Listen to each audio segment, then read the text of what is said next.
Hello friends, welcome to Yogen Sahu online classes.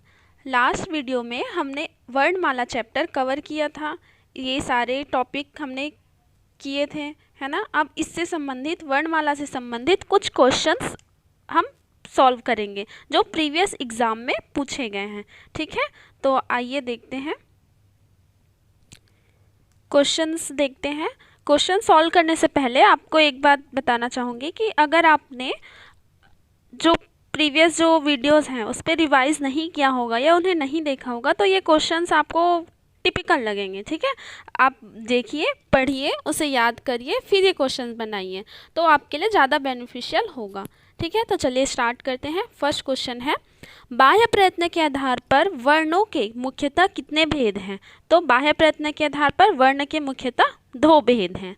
ठीक है, वर्ण हमने देखा था, ऊपर कवर भी किया था। स्वर होते हैं, व्यंजन होते हैं, है ना।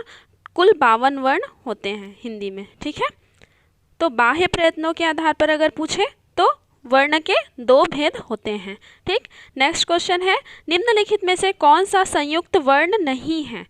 ठीक, तो हमने देखा था ए, ये किससे मिलकर बना है? ए और अ से। ठीक है, ओ से मिलकर बना है। और ओ जो है ओ और अ से मिलकर बना है। ठीक है, ज्ञ हमने ऊपर देखा था, ज्ञ किससे मिलकर बना है? ज, आधा ज और य। ठीक है, इससे मिलकर बना है। तो एक जो संयुक्त वर्ण नहीं है वो है ड। ठीक है, तो आप ऐसे अगर आपने पढ़ा होगा, प्रीवियस जो भी है वीडियोस देखा होगा तो आपसे बनेगा। ठीक, तो इसका सही आंसर है ड। थर्ड क्वेश्चन है, निषेध शब्द किन ध्वनियों के मेल से विनिर्मित है? निषेध।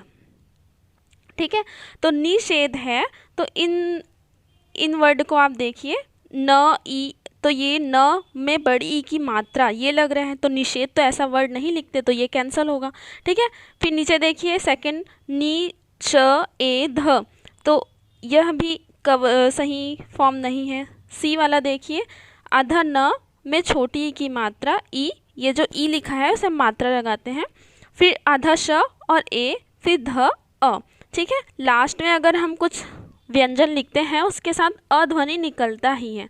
ठीक है, तो ये हमारा सही मेल होगा। ठीक है, न, आधा न, इस पे हम ई की मात्रा लगाएंगे छोटी ई, फिर आधा श, इसमें ए की मात्रा लगाएंगे शे और ध। ठीक है, तो ये सही होगा। ठीक, तो ये ऐसा आपको तोड़ने भी आना चाहिए। ठीक है, अब देखिए चौथा, राम शब्द में कितने वर्ण हैं? राम शब्द में 4 वर्ण हैं। कैसे? आधा र, ठीक है, उसमें आ की मात्रा, ठीक, आ की मात्रा, म, आधा म प्लस अ। ठीक है, जैसे हमने निषेध को ऊपर टूटा हुआ देखा था वैसा ही राम का भी होगा। ठीक है, तो राम, ठीक है, आ की मात्रा, म और अ। ठीक, तो राम शब्द में कितने वर्ण हैं? 4। अब नेक्स्ट देखते हैं, जिन ध्वनि चिन्हों द्वारा मनुष्य परस्पर विचार विनिमय करता है उनकी समष्टि को कहते हैं। ठीक है, जिन ध्वनि चिन्हों द्वारा मनुष्य परस्पर विचार विनिमय करते हैं उनकी समष्टि मतलब उनके मेल को आप बोल सकते हैं, उनके जो एक उनसे मिलकर जो वर्ण बना है उनको क्या कहते हैं? तो उन्हें भाषा कहते हैं। ठीक है, अब हमने तो देखा था ध्वनि भाषा की सबसे छोटी इकाई होती है ना, तो वही है। ठीक, इसे थोड़ा घुमा के पूछा गया है, तो अगर आप अच्छे से ध्यान दे के पढ़ेंगे तो ये सारे क्वेश्चन आपसे बनेंगे। नेक्स्ट है, हिंदी में अनुनासिक वर्णों की संख्या कितनी है?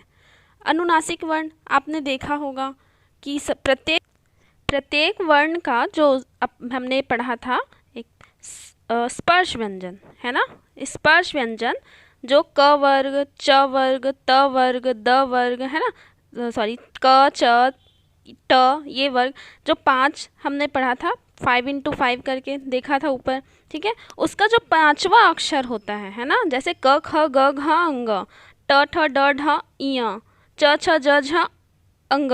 ठीक है, तो ये सारे जो वर्ड होते हैं वो 5वां अक्षर कहलाते हैं। ठीक है, तो इनकी संख्या कितनी है? 5। सभी स्पर्श व्यंजन के 5वां जो वर्ण है उसे हम अनुनासिक वर्ण कहते हैं, जिसके उच्चारण पर नाक से ध्वनि निकलती है। ठीक है, उसे ही अनुनासिक बोलते हैं, इसलिए तो नासिक वर्ड आया इसमें। नाक मतलब नासिका, नासिका। ठीक है, तो ये अनुनासिक वर्ण की संख्या कितनी है? 5। तो यहाँ पे ऑप्शन नहीं दी गया है, इसलिए इनमें से कोई नहीं आंसर है।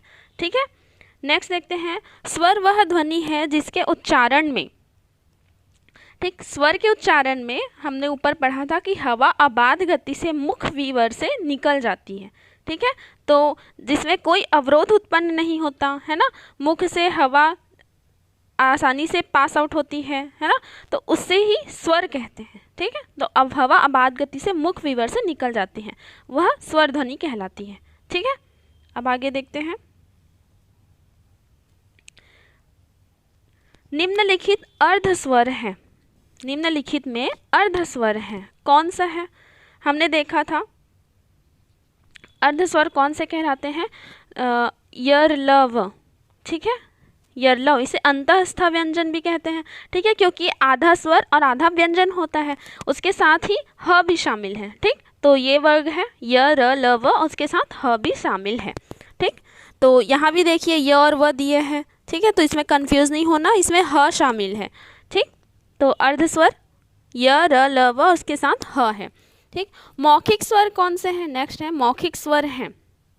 हमने ऊपर देखा था मौखिक स्वर वाला क्वेश्चन, जिसमें एक ह्रस्व स्वर था। ठीक है, फिर दीर्घ स्वर, फिर मूल स्वर, फिर एक था मौखिक स्वर, जो स्वर को 4 भागों में बांटा गया था। ठीक है, ह्रस्व स्वर, ह्रस्व स्वर में क्या थे? अ छोटा ई, ठीक है, छोटा ऊ। ठीक है, उसी को दीर्घ स्वर बनाने के लिए हम इसमें बड़ी ई की मात्रा लगा दिए थे। ठीक है, मूल स्वर में अ छोटा ई छोटा ऊ था। ठीक है, उसके साथ ऋषि का ऋ शामिल था, तो मूल स्वर 4 हो गए थे। उसी तरह मौखिक स्वर में भी हमने देखा था अ आ ई था। ठीक है, अगर आपने नहीं देखा होगा तो आप जाके देखिए, आप याद करिए, आपसे ये क्वेश्चंस बनने लगेंगे। ठीक है, तो मौखिक स्वर है अ आ और ई। ठीक, अब देखिए स्वर वर्ण छांटिए, ये तो बहुत इजी क्वेश्चन है। इनमें से स्वर वर्ण छांटना है, तो ये तो आसानी से दिखाई दे रहा है, अ आ ई यह स्वर होता है। ठीक है, नेक्स्ट क्वेश्चन है स्वर ध्वनि किसके सहयोग से उच्चारण होती है? तो स्वर ध्वनि के उच्चारण के लिए किसी अन्य ध्वनि की आवश्यकता नहीं होती है, स्वतंत्र रूप से उच्चारित होती है, तो यह स्वतंत्र रूप से इसका आंसर होगा। ठीक, नासिक के व्यंजन किसे कहते हैं? ठीक, तो अभी हमने देखा अनुनासिक, यहाँ पे देखा था, तो जिन व्यंजनों के उच्चारण से हवा नाक से निकलती है उसे नासिक के व्यंजन कहते हैं। ठीक है, आगे बढ़ते हैं। निम्नलिखित स्वरों में कंठ तालव्य स्वर है। अब देखिए कंठ तालव्य स्वर हमने पढ़ा था, कंठ और तालव्य हमने अलग अलग पढ़ा था। कंठ में कौन से शामिल हैं, फिर कंठोष्ठ देखा था, दंतोष्ठ देखा था। उसी प्रकार ये कंठ तालव्य है, स्वर है ए। ठीक है, इसका उच्चारण कंठ और तालु दोनों के मिश्रण से होता है। तो हमने ये ऊपर प्रीवियस वीडियो में डिस्कस किया हुआ है, तो आप उसे जाकर देख सकते हैं। ठीक है, नेक्स्ट है स्वर किसे कहते हैं? तो स्वर एवं स्वर वर्णों का मेल नहीं, स्वर एवं व्यंजन वर्णों का मेल नहीं, व्यंजन एवं विसर्ग का मेल नहीं। स्वर तो स्वतंत्र रूप से, है ना, स्वतंत्र रूप से उच्चारित होता है, या किसी वर्णों का मेल नहीं होता है, इसलिए इनमें से कोई नहीं होगा। ठीक है, 15 जब किसी व्यंजन का संयोग उसी व्यंजन के साथ होता है तो उसे क्या कहते हैं? उसे संयोग द्वित्व कहते हैं। ठीक है, संयोग द्वित्व, जब किसी व्यंजन का संयोग, जैसे ये कहना चाह रहे हैं, जैसे न आधा न, ठीक है, ऐसा हम लिखते हैं म आधा म, तो उसी व्यंजन के साथ उसका संयोग होता है ना, उसे ही संयोग द्वित्व कहते हैं। ठीक है, तो इसे ध्यान में रखिएगा। आगे बढ़ते हैं। निम्नलिखित व्यंजनों में अघोष उष्म एवं महाप्राण है। तो हमने देखा था केवल एक श था, ये श अच्छे से क्लियर नहीं है यहाँ पे, ये है श, जो कौन कौन सा है? अघोष, उष्म एवं महाप्राण। अघोष में मैंने बताया था पहला और दूसरा अक्षर शामिल होता है, और महाप्राण में दूसरा और चौथा। ठीक है, तो ये श जो है, तो हमने स श श ह ये होता है। ठीक है, क्रम, तो इसमें जैसे दूसरा वर्ण है तो ये दूसरा में शामिल हो गया। ठीक है, अघोष में, और महाप्राण का भी दूसरा शामिल हो गया, और उष्म संघर्षी व्यंजन तो है ही, तो कौन सा हुआ? ये श। ठीक है, ये वाला श, शक्कर का श।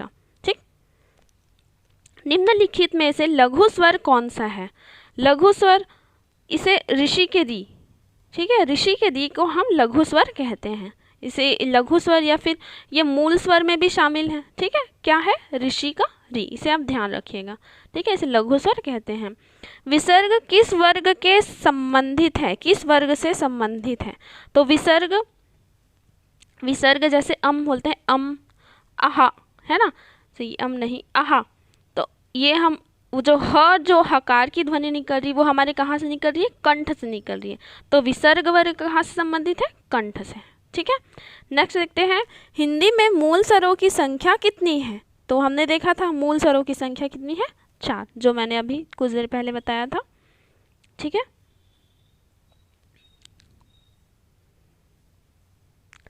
नेक्स्ट है, अघोष अल्प प्राण व्यंजन वर्ण का चयन कीजिए। ठीक है, अघोष अल्प प्राण। अब देखिए अघोष का रूल क्या है? पहला और दूसरा। ठीक है, प्रत्येक वर्ण का, वर्ग का पहला और दूसरा वर्ण। अल्प प्राण का क्या है? 135 प्रत्येक वर्ग का पहला, तीसरा और पांचवा वर्ण। ठीक है, तो ये दोनों किस में फुलफिल हो रहा है? क में। ठीक है, थ में नहीं होगा, य में नहीं होगा, ज में, क में। ठीक, नेक्स्ट देखते हैं, हिंदी में पश्च स्वर हैं। हिंदी में पश्च स्वर हैं। मैंने बताया था 3 प्रकार के स्वर हमने देखा था, अग्र स्वर, ठीक है, मध्य स्वर और पश्च स्वर। तो मैंने कहा था अगर आप अग्र और मध्य याद रखेंगे तो बाकी बचा हुआ पश्च स्वर होगा। तो अग्र मध्य स्वर में आता है अ, और जो ई ए ये आते हैं अग्र स्वर में। तो बचा जो कौन सा है? देखिए अब कौन सा बचा? उ ओ। तो ये कौन से होंगे? पश्च स्वर होंगे। ठीक है, अब आगे देखते हैं, कौवे की स्थिति के आधार पर स्वर के कितने भेद हैं? ठीक है, तो कौवे की स्थिति एक टर्मिनोलॉजी है, उसे आप ध्यान रखिएगा। तो उसके आधार पर स्वर 2 प्रकार के माने गए हैं। ठीक है, अब देखिए अवरोधी व्यंजन में क्या होता है? तो हवा तीव्र गति से निकलती है, हवा मंद गति से निकलती है, हवा रुक जाती है। तो अवरोध मतलब कहीं पे किसी चीज़ को रोकना। ये मान लीजिए ये हवा है और ये एक दीवार हो गया है, तो यहाँ पे दीवार हवा को रोक रही है, तो ये अवरोध उत्पन्न हुआ है। ठीक है, तो क्या हो रहा है? हवा रुक जा रही है। ठीक, नेक्स्ट है, अनुस्वार क्या है? अनुस्वार क्या है? तो वह स्वर के बाद आने वाला व्यंजन, उसे अनुस्वार कहते हैं। ठीक है, इसे आप ध्यान रखिएगा, स्वर के बाद जो व्यंजन आता है उसे अनुस्वार कहते हैं। ठीक, नेक्स्ट देखिए, मात्रा के आधार पर स्वर के कितने भेद होते हैं? तो मात्रा के आधार पर स्वर के 2 भेद होते हैं। ठीक है, हमने अलग अलग आधार पे भेद देखे हैं, जैसे ह्रस्व स्वर, मूल स्वर, दीर्घ स्वर, अग्र, मध्य, पश्च। तो वही वैसे ही एक मात्रा के आधार पे है, स्वर के 2 भेद होते हैं, 2 भेद होते हैं। ठीक, ध्यान रखिएगा। नेक्स्ट है हमवर, मतलब ह म वर। वर्णों का उच्चारण स्थान की दृष्टि से सही क्रम क्या है? अब देखिए उच्चारण स्थान की दृष्टि से हमने देखा था क वर्ग कहाँ से? कंठ से होता है ना। प फ ब ऐसे ही हमने देखा था च वर्ग, है ना, ट वर्ग, फिर है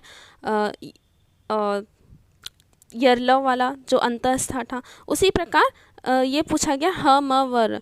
तो ह किस में आता है? ऊष्म संघर्षी वाले में आता है ना, और उसका उच्चारण कहाँ से होता है? कंठ से होता है। हमने अभी कुछ देर पहले देखा था। ठीक है, उसका उच्चारण कहाँ से होता है? कंठ से होता है। ठीक है, तो ह जैसे हम अम और अहा बोल रहे हैं तो वो कंठ से निकल रहा है, तो सबसे पहले तो कंठ पकड़ लीजिए। तो कौन से ऑप्शन में? कंठ। फिर प फ ब भ म, तो इसमें ओष्ठ काम करता है, तो ये ओष्ठ हो गया। यरलव, ये कौन सा हो गया? दंतोष्ठ हो गया। हमने देखा था ऊपर टेबल में कि सिर्फ एक व व्यंजन था जो दंतोष्ठ था। ठीक है, इसके अलग से भी क्वेश्चन किया गया है। ठीक, और र जो है वह मूर्धन्य है। ठीक है, हमने देखा था मूर्धन्य, तो एक कोड बनाया था र श करके। ठीक है, तो ये इसका सही आंसर बी होगा। ठीक, नासिक व्यंजन है। नासिक व्यंजन कौन सा होता है? प्रत्येक वर्ण का कौन सा व्यंजन? पंचम वर्ण। ठीक है, इसे हमने अभी कुछ देर पहले देखा था। अब देखते हैं स्वाश्रित वर्ण किसे कहते हैं? ठीक है, स्वाश्रित वर्ण किसे कहते हैं? मतलब जो स्वयं पर आश्रित हो और किसी पर नहीं, उसे ही स्व आश्रित कहते हैं। ठीक है, स्वयं पर निर्भर कौन करता है? स्वर। ठीक है, किसी और वर्ण की सहायता से नहीं बोला जाता। ठीक, अब देखते हैं नेक्स्ट, च व्यंजन का उच्चारण होता है च, तो च वर्ग तालु से होता है, च छ ज झ ञ। ठीक है, तालु से होता है क्योंकि हमारा जो जीभ है वो तालु को टच करता है। ठीक है, नेक्स्ट है स्वयं राजन्ते स्वरा अन्वग भवति व्यंजन मिति। स्वर की यह परिभाषा निम्न में से किसने दी है? तो हमने ऊपर पढ़ा था, यह परिभाषा किसने दी है? पतंजलि ने। ठीक है, ये जो परिभाषा है उसको आपको रटना होगा क्योंकि ऐसे अनेक से विद्वान हैं जिसने अलग अलग परिभाषाएं दी गई है ना। तो इसे आप याद तो नहीं कर सकते, एक मतलब रट लो तो ज़्यादा बेटर है। ठीक है, अब देखिए वत्सर्य ध्वनि कौन सी है? ठीक है, वत्सर्य ध्वनि कौन सी है? तो हमने ऊपर कवर किया था वत्सर्य ध्वनि, क ख ग तो नहीं है, ये कौन सा? कंठव्य है। यल्लव अंतस्थ है, प फ ब ओष्ठव्य है, तो बचा कौन सा? नल सज। ठीक है, नल सज क्या है? वत्सर्य ध्वनियाँ हैं। ठीक, निम्नलिखित में से वृत्तमुखी स्वर कौन सा है? ठीक है, तो आप जिस स्वर के उच्चारण में आपका मुंह वृत्त की तरह हो, है ना, ऐसा हो, तो वह वृत्तमुखी स्वर होगा। जैसे आ से तो बड़ा मुंह खुल रहा है, ए से भी नहीं, ई से भी नहीं, तो कौन सा होगा? ऊ। ठीक है, अब देखते हैं ओष्ठव्य ध्वनि कौन सी है? ओष्ठव्य ध्वनि मतलब जिसके उच्चारण से होंठ टकराते हों। ठीक है, तो वो च छ ज झ ञ ये तो तालव्य है, ट ठ ड ये मूर्धन्य है, त त ध ये दंतव्य है, तो बचा कौन सा? प फ ब भ म, यह ओष्ठव्य ध्वनि है। ठीक है, नेक्स्ट है निम्नलिखित में मूल स्वर के समूह को चिन्हित कीजिए। तो हमने देखा था मूल स्वर कौन सा है? छोटा अ, छोटा ई, छोटा ऊ। ठीक है, और एक इसमें और शामिल होता है ऋषि करी, वो इसमें नहीं दिया है बट वो भी शामिल होता है। मूल स्वरों की संख्या 4 है। ठीक है, आगे देखते हैं, अयोगवाह वर्ण का उदाहरण है। ठीक है, अयोगवाह कौन सा है? कौन से वर्ण का उदाहरण है? तो अम आहा, इसे अयोगवाह कहा जाता है। ठीक है, हमने देखा था ये। द्विगुण व्यंजन है, द्विगुण व्यंजन इसे उच्छिप्त व्यंजन भी कहते हैं, उच्छिप्त व्यंजन। ठीक है, तो हमने देखा था ग और र, ये उच्छिप्त व्यंजन कहलाते हैं, द्विगुण व्यंजन कहलाते हैं। ठीक है, नेक्स्ट है अ किस प्रकार का स्वर है? तो हमने देखा था अ मध्य स्वर है। ठीक है, अग्र स्वर, मध्य स्वर और पश्च स्वर होते हैं, उसमें से अ किस में शामिल था? मध्य स्वर में, एक मात्र था जो मध्य स्वर है। ठीक है, अब देखिए ल किस प्रकार का व्यंजन है? ठीक है, तो ल एक है पार्श्विक व्यंजन। ठीक है, अब हमने कोड बनाया था लड्डू पकड़ो। ठीक है, तो वैसे ही पार्श्विक व्यंजन कौन सा है? ल। ठीक, और लुंठित व्यंजन कौन सा है? र। ठीक है, हमने ये पढ़ा था। ठीक, पंच में अनुस्वार किस रूप में आता है? ठीक है, पंच में अनुस्वार किस रूप में आता है?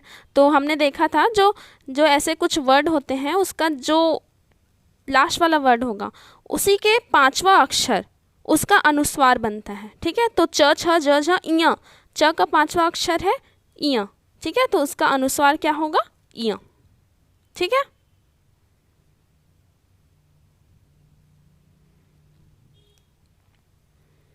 नेक्स्ट है निम्नलिखित में से अनुनासिक वर्ण है। तो हम तुमको तो रटा गया है कि 5वां अक्षर कौन सा है? प्रत्येक वर्ग का 5वां अक्षर क्या होता है? अनुनासिक होता है, तो वह है इ। ठीक है, हिंदी में व्यंजन वर्णों की कुल संख्या कितनी है? तो हमने देखा था 33 है, स्वर 13 है, वर्ण व्यंजन 33 है। ठीक है, संयुक्त व्यंजन 4 है। ठीक, नेक्स्ट है कौन से वर्ग में ह्रस्व स्वर है? तो हमने देखा था ह्रस्व या मूल स्वर कौन से है? छोटा अ, छोटा ई, छोटा उ और ऋषि का री। ठीक है, तो कौन से वर्ग में ह्रस्व स्वर है? छोटा अ, छोटा ई, छोटा उ और ऋषि का री। ठीक है, इसे भी पूछा जाता है मूल स्वर कितने हैं? तो 4। ठीक, स्पर्श व्यंजन वाला कौन सा वर्ग है ना? स्पर्श व्यंजन, तो ये यरलव क्या है? अंतःस्थ है। य र त ल ये तो कुछ वर्ग है ही नहीं, है ना। श स स ये तो उष्म वाला वर्ग है ना। बचा कौन सा? क वर्ग, च वर्ग, त और प, ये स्पर्श व्यंजन है। इसमें टोटल 5 के सेट में 25 वर्ण होते हैं, ठीक है, स्पर्श व्यंजन। तो कौन सा है? क च त प, ठीक है। निम्नलिखित में से कौन सा वर्ण मूर्धन्य है?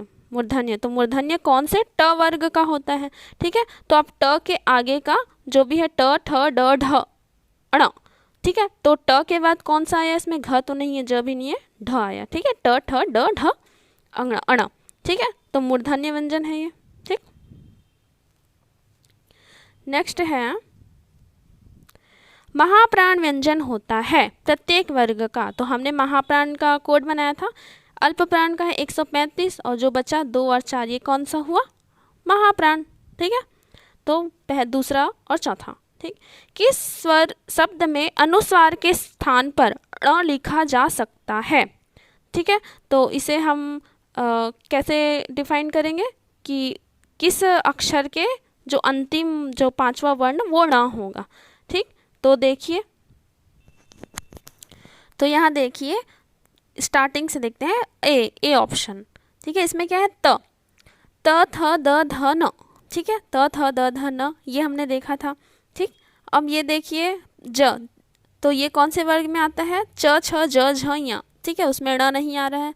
अब देखिए सी पंडित, त थ द ध न, ठीक है, इसमें भी न आ रहा है, परंतु यहाँ पे ड का देखिए त थ ड ढ न, ठीक है। ये ड जो ड वर्ण है उसके अनुस्वार हमारे में सॉरी ये देखिए कि जो बिंदु है अनुस्वार मतलब ये जो बिंदु है वो प के ऊपर लगा हुआ है, ठीक है। तो हम उसके बाद वाले वर्ण का 5वां अक्षर देखेंगे, ठीक है। तो ट ठ ड ढ ण, ठीक है। तो ड के साथ 5वां अक्षर जमता है ण, तो इसका आंसर क्या होगा? सी, ठीक है। और यहाँ अगर देखिए तो प के बाद क है, तो क के 5वां अक्षर में क क क ख ग घ ङ, तो इसमें तो नहीं होगा, इसलिए ये होगा इसका आंसर, ठीक है। हमें कौन से अक्षर का 5वां अक्षर देखना पड़ता है? जिसके ऊपर अनुस्वार लगा हो, ठीक। अब देखते हैं नेक्स्ट, कौन से शब्द में ऋषि का री का प्रयोग मात्रा के रूप में हुआ है, ठीक है। तो देखिए इजी है, क्रिया, इसमें क्री, ये री छोटा री का उपयोग हुआ है, ठीक है। चर्या इसमें भी नहीं, श्रिया इसमें भी नहीं, मात्री, ठीक है। इसका उच्चारण कैसे होता है? मात्री, ठीक। तो उसमें री का प्रयोग हुआ है। निम्नलिखित में से कंठव्य व्यंजन है जो कंठ से बोला जाता है, तो शुरुआत वाला ही है क ख ग घ ङ, ठीक। तो ग होगा इसका आंसर। नेक्स्ट है ट वर्ग के व्यंजनों का अंतिम वर्ण है, हमने अभी देखा था ट ठ ड ढ ण, ठीक। उसका अंतिम वर्ण ण है। निम्न में से 5वां अक्षर है, 5वां अक्षर मतलब 5वां वर्ण कौन सा है? अभी ऊपर हमने देखा ण, तो यह भी न ही होगा, ठीक। निम्न में से कौन सा मध्य या केंद्रीय स्वर है? तो हमने देखा था मध्य स्वर एक मात्र कौन सा है? छोटा अ, तो इसमें छोटा अ है क्या? ये, ठीक है। आंसर क्या होगा? डी। 52 प्लुत स्वर किसे कहते हैं? ठीक है, प्लुत स्वर हमने देखा था एक मात्रिक, द्विमात्रिक, त्रिमात्रिक स्वर है ना, चतुर्मात्रिक स्वर ऐसा कुछ देखा ही नहीं है। तो एक मात्रिक स्वर में हमने देखा था जिसमें एक मात्रा लगा हो, जिसमें 2 मात्रा हो, 2 अ की मात्रा हो। त्रिमात्रिक जैसे हमने वो एग्जाम्पल देखा था राम, है ना, जो थोड़े लंबे लॉन्ग प्रोसेस में ऐसा बोलने से पुकारने से होता है, ठीक है। तो उसमें त्रिमात्रिक स्वर होता है, इसे प्लुत स्वर कहते हैं, ठीक। यह संयुक्त व्यंजन माना जाता है, कौन सा है भाई संयुक्त व्यंजन? तो अंगा नहीं है, तो पंचमाक्षर है, यह भी पंचमाक्षर, यह भी पंचमाक्षर। छ कैसे बनता है? आधा क और श से मिलके, ठीक है, क्या बनता है? छ, ठीक है। व्यंजन किसे कहते हैं? व्यंजन किसे कहते हैं? व्यंजन एक परतंत्र वर्ण है, ठीक है। व्यंजन क्या है? इसका आंसर क्या लिया गया है? व्यंजन एक परतंत्र वर्ण है, ठीक है। तो इसे याद रखिएगा। आगे देखते हैं, इस वर्ण शब्द या शब्द का उच्चारण मूर्धन्य है। मूर्धा से किसका होता है? हमने देखा था ट का उच्चारण, अगर हम ट ठ ड ढ न करें तो हमारा जीभ है ऐसा मुड़ते हुए, मतलब जीभ का मूर्धा वाला भाग तालु को टच करता है, ठीक, तो ट वर्ग है। निम्नलिखित में से कौन सा पश्च स्वर है? तो छोटा आ मैंने बताया था, छोटा ई, ठीक है, इसमें आता है, ये ह्रस्व स्वर में आता है या मूल स्वर में आता है, ठीक है। ज तो एक व्यंजन है, तो बचा कौन सा? आ, ठीक, पश्च स्वर होगा। स्वर वर्ण कौन सा है? तो स्वर पहचान सकते हैं आप इजिली, अ आ इ उ, इसे स्वर व्यंजन कहते हैं। उ किस प्रकार का स्वर है? ठीक है, उ किस प्रकार का स्वर है? तो अग्र, मध्य, पश्च स्वर या उपरोक्त में से कोई नहीं। तो हमने देखा था मध्य स्वर में केवल अ शामिल है, अग्र स्वर में ए, ई और ई शामिल है, तो बचा कौन सा? पश्च स्वर, ठीक है, तो वो किस में आ जाएगा? उ, ठीक, उसमें शामिल होगा। अब देखिए प किस प्रकार का व्यंजन है? स्पर्श व्यंजन, पार्श्विक व्यंजन, लौठित या लुंठित बोलते हैं, या नासिक व्यंजन। तो प कौन सा है? प फ ब भ म, ये ओष्ठव्य वाले में आता है, और ओष्ठव्य वाला कौन से किस में शामिल है? स्पर्श व्यंजन में शामिल है, जिसकी संख्या कितनी है? 25, ठीक है। अब देखिए नेक्स्ट, छत्रज्ञ और एक क्या आता है? श्र, किस में शामिल है? संयुक्त व्यंजन में मैंने पढ़ाया था, छत्रज्ञ, श्र, ये चार कौन से व्यंजन है? संयुक्त व्यंजन है, जो किसी न अन्य व्यंजन की सहायता से मिलकर बना है, ठीक। अब देखिए नेक्स्ट, ई और ई किस प्रकार के वर्ण हैं? ठीक है, ई और ई हमने पढ़ा था तालव्य वर्ण है, ठीक है। तालव्य वर्ण में च वर्ग आता है, और एक य और श आता है, ठीक है, और ई, इसे आप ताई करके याद रख सकते हैं। कैसे? ताई, ठीक, ताई, छोटी ताई, बड़ी ताई, ऐसा, ठीक है। और एक होता है य और श, ठीक है। किन व्यंजनों को अर्ध स्वर कहा जाता है? तो हमने अभी देखा था यरलो, ठीक है, अंतःस्थ जो व्यंजन है उसे अर्ध स्वर कहा जाता है, ना तो पूर्णतः स्वर होते हैं ना पूर्णतः व्यंजन, तो य और व वर्ण इसमें शामिल होते हैं, ठीक, ठीक है। तो ये हुआ, इसका आंसर हुआ सी 62 का। अब देखते हैं नेक्स्ट 63। निम्न ध्वनियों में बताइए कौन सा वर्ण ओष्ठव्य नहीं है? तो हम ओष्ठव्य वर्ण कौन सा, कहाँ से स्टार्ट होता है? प फ ब भ और म, ठीक है। तो इसमें देखिए कौन सा नहीं है? इया, ठीक है, तो इजिली आप पहचान सकते हैं। लास्ट है, निम्नलिखित में से कौन सा ह्रस्व स्वर है? ह्रस्व मतलब मूल स्वर, जिसकी संख्या कितनी है? 4, ठीक है। तो इसमें से ह्रस्व स्वर कौन सा है? जो छोटा वाला होगा, ठीक, अ, ई और उ, ठीक। तो आज हम इतना ही कवर करते हैं, बाकी जो क्वेश्चन है इसमें टोटल 100+ कुछ क्वेश्चन है, तो आज हम 64 तक करते हैं। नेक्स्ट क्वेश्चन आगे की वीडियो में देखेंगे, ठीक है। Thank you.